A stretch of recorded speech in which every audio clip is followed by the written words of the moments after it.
ဒါကတော့ကျွန်တော်တို့ဘန်ကောက်မြို့လေကောင်ကိုကျွန်တော်လေနဲ့ဟိုသမောကြီးနဲ့ကျွန်တော်နှစ်ထပ်သမောကြီးနဲ့လာနေတာပါ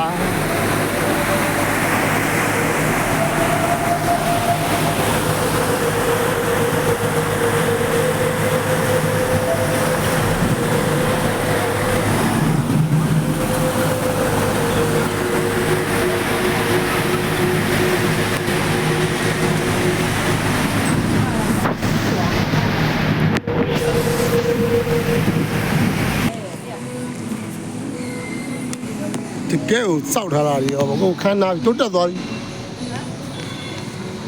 အော်ဒါတိုးတက်သွားပြီက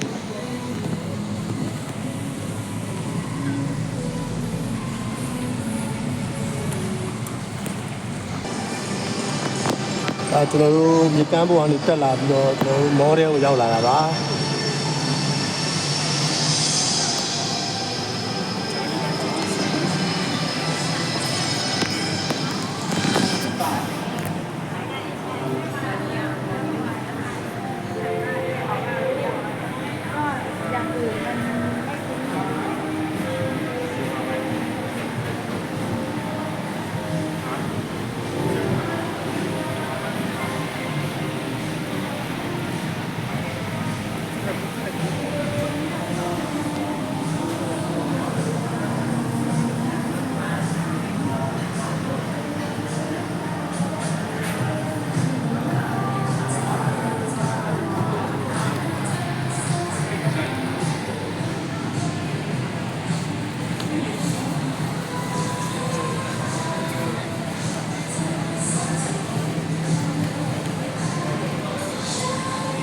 ကျွန်တော်တို့မော်ဒယ်မှာရှောက်ကြည့်နေတာပါ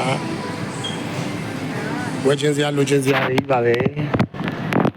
ပတ်စံများများထည့်လာမှအဆင်ပြေမှာပါအဲဝါရီကြိုက်တဲ့သူတွေအတွက်တော့ဒီနေရာသီးသန့်ဝါရီသမားတွေအတွက်ပါပါစားခြင်းလည်းအဆုံးရှိပါတယ်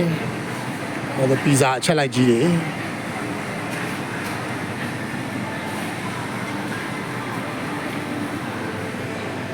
ဘုတ်ချွတ်တွေကိုလည်းဘူးထဲမှာထည့်ရောက်ပါတယ်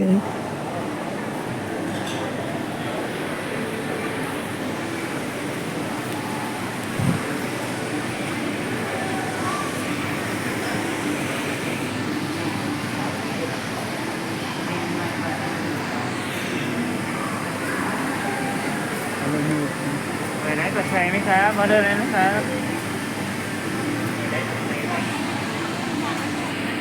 ဝါရီသမားတွေအတွက်တည်တံ့တည်တလုံးတစ်လုံးကြည့်လိုက်ပါတေသွားမယ်နော်